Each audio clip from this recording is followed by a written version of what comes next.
When it comes to public corruption, that is the top tier of criminal threats for the FBI.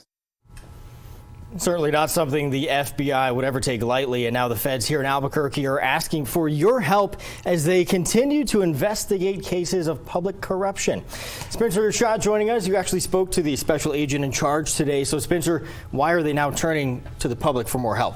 Well, as we've been covering extensively, the FBI is investigating APD, specifically the DWI unit. And while Special Agent Buhanda couldn't talk about that ongoing investigation, he says that the FBI really wants to exhaust any and all resources when it comes to looking into these corruption cases. So now they are asking the public to come forward with any information that you may have when it comes to corruption. FBI officials say cases of corruption can come in many forms. When we're looking at public corruption, sometimes people think of elected officials, which is part of it. But the other part is anyone that has a position working for the government at the state, local, or federal, they could be someone that could be within that definition of what public corruption is, right? It's just a misuse of that position. Multiple APD DWI officers are facing accusations of misusing their power, and so far, 5 have resigned. But the investigation into their alleged scheme continues. When talking about the DWI issue at APD, have you had folks from the community come forward and say, I've had this happen to me, here's my story? So I can't comment specifically on that investigation, but when it comes to things that are happening, you guys have done some great reporting on many different things related to public corruption, whether it's the DWI or other types of instances.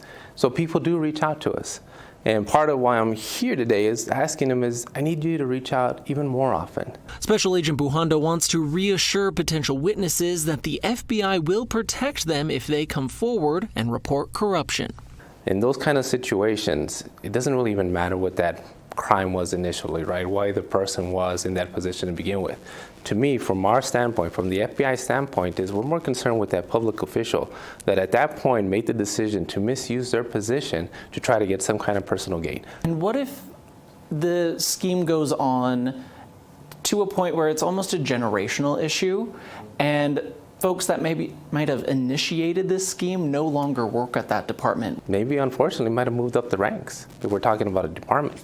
Regardless, that's someone that should never be in that position because who knows what they've done up to this point. They might have started here, got away with this small crime. Well, what's to say that they're going to continue or they're going to stop as they continue to move up the ranks? And then you turn into generational or systemic within the department. Now, I also asked the special agent how long these investigations of corruption can last, and he said they can last years before they even finish fully investigating, besides moving on to the next point. I can imagine. So, Spencer, if somebody does want to go to the FBI with a story about corruption they've witnessed, how should they go about that? Well, you can either give them a call or go online. The number to call is 1-800-CALL-FBI. That's 1-800-225-5324. It's on the screen there. Or you can go online and go to tips.fbi.gov. All right, Spencer, thank you so much. No tip too small. Remember, where there's smoke, possibly fire. Thank you.